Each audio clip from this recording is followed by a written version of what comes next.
أعوذ بالله من الشيطان الرجيم. بسم الله الرحمن الرحيم. وكأي من آية في السماوات والأرض يمرون عليها وهم عنها معرضون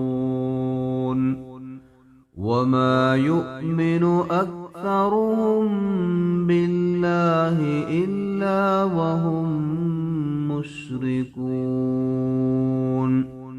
أفأمنوا أن تأتيهم غاشية من عذاب الله أو تأتيهم الساعة بغتة وهم لا يشعرون قل هذه سبيلي أدعو إلى الله على بصيرة أنا ومن اتبعني وسبحان الله وما أنا من المشركين.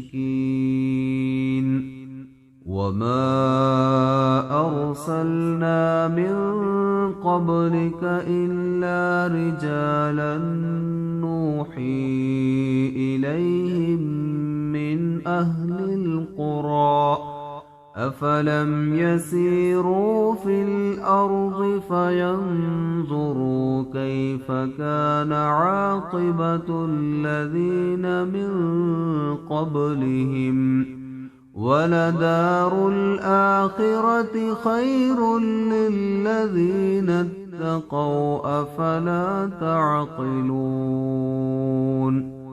حتى إذا استيأس الرسل وظنوا أنهم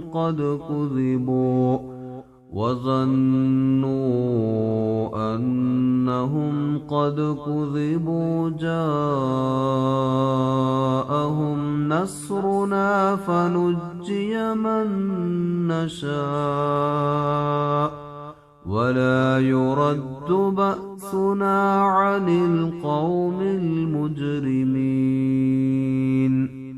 لقد كان في قصصهم عبرة لأولي الألباب ما كان حديثا يفترى ولكن تصديق الذي بين يديه